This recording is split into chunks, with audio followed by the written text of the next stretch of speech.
Ces derniers jours, plusieurs pages Facebook sahraouis ont fait circuler des photos de 4 jeunes hommes des camps de Tindouf, avec des traces de torture visibles sur leur corps, et il s'agit de Mohamed Veldida, Al-Najem Veldenak, Mohamed Veldel Fakir et Cheikh Ouldena, tous sont de la tribu Al-Rukiba, les enfants de Musa. Et sur les circonstances de l'enlèvement, de la détention et de la torture de ces jeunes hommes, nous ont raconté nos correspondants des camps de Tindouf, que l'affaire remonte à la nuit du 19 mars 2022, lorsque des dizaines, une quarantaine de personnes, des fils de sergents, Oulad Musa, ont pris d'assaut le poste de police du camp de Smara, empêchant quiconque voulait entrer dans le centre, tout en empêchant 3 policiers à l'intérieur de sortir, comme une sorte de protestation et de réhabilitation de 2 policiers de leur tribu, qui ont été enlevés plus tôt par les fils de la tribu Rakiba Labia, et arrêtés et emprisonnés, c'est-à-dire les policiers, par les dirigeants sahraouis, après avoir été accusés d'être à l'origine de la libération d'un jeune homme de la tribu Al-Rakiba,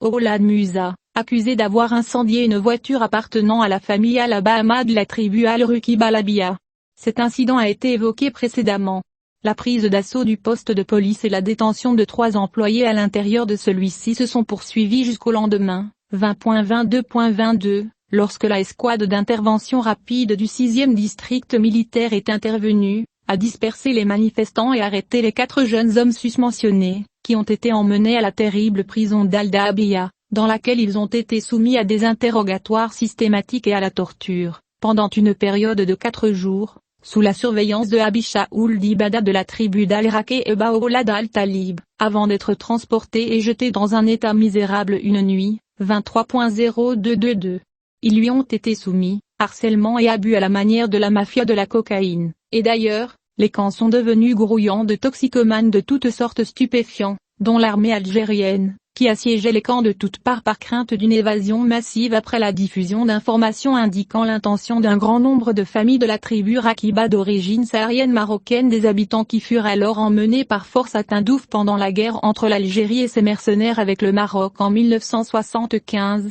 et leur nombre ne dépassait pas 6000 personnes, pour la plupart des femmes et des enfants. La fatwa, sur laquelle s'appuyaient les généraux de l'armée du palais El Mouradia, est un vestige du colonialisme français. À l'aube du vendredi, 25 mars 2022, un groupe de jeunes hommes dans 2 véhicules à 4 roues motrices a attaqué un centre de contrôle de la police dans le district d'Amr, dans le camp de Smara, et ils ont réussi à renforcer leur contrôle sur 5 policiers qui étaient attachés avec des cordes et placés à l'extérieur du centre qu'ils ont incendié, le vir ainsi qu'une voiture de police, en représailles et ont quitté les lieux.